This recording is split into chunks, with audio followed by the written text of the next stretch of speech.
So we're just changing out this handle right here because it snapped on me on 2000 Toyota Sienna. So I already took this one screw out. You actually have to take 2 screws out. One's right here. It's this top one, and then this cup holder literally just pops right out. You don't have to unscrew anything, it'll just pop right out. And then there's another one in here, which, yeah, I got. So I just can't find the screw right now.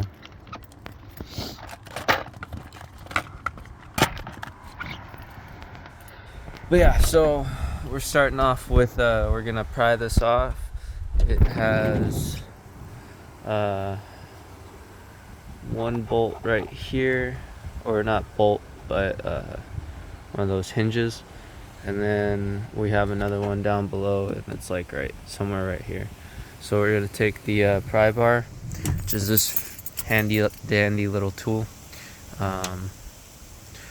and we're going to go at it. And then if I need to, I'm probably going to use this too. So let's do it.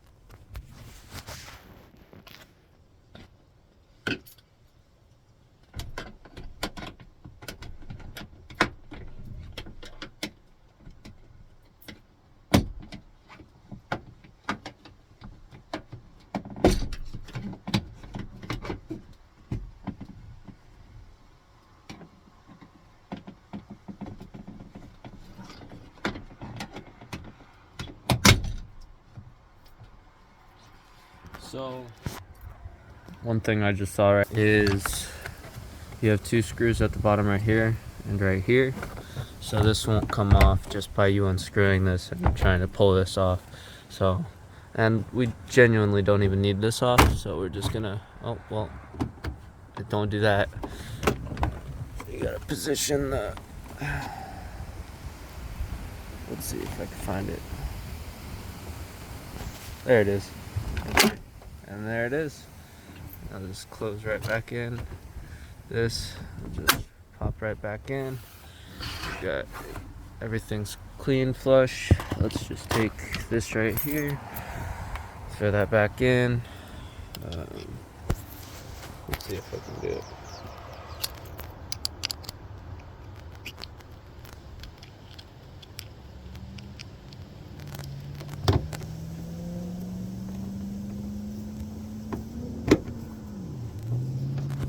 So we're just gonna screw this back in, and it did have a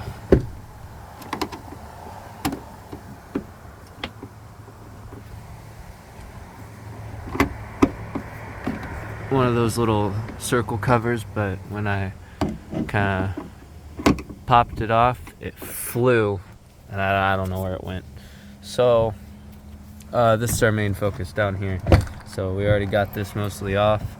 We're actually going to get behind this plastic, and we're going to get up in the door. This is our first entry point, and then our second entry point. It's pretty easy.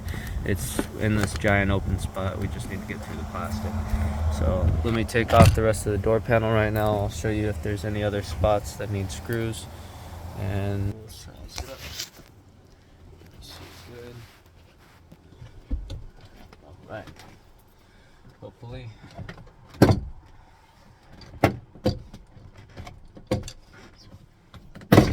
There it is. And it just pops right off. You have, let's see, 1, 2,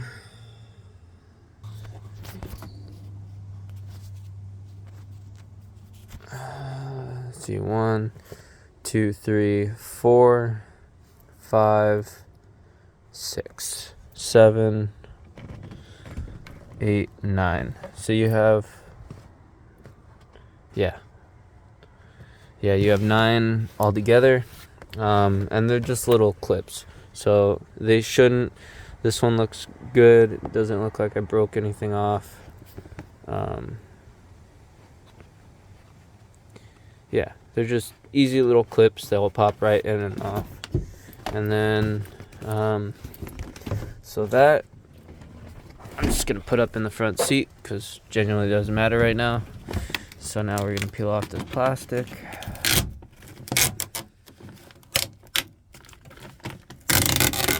And it's okay if it bends or stretches, because you're pretty much just gonna you're just gonna tape it back on anyways.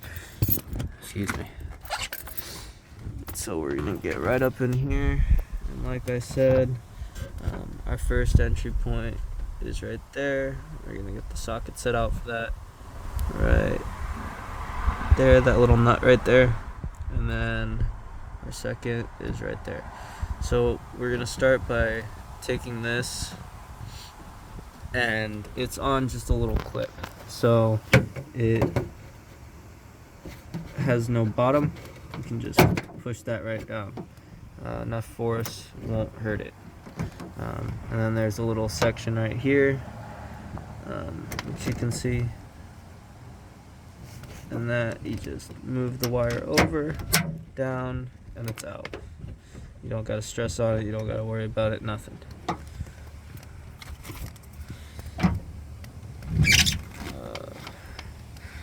When I was taking the handle out of the other car, I had to move this, but I don't think we're gonna have to move it. We just gotta move this wire up here, and it's out of the way. And then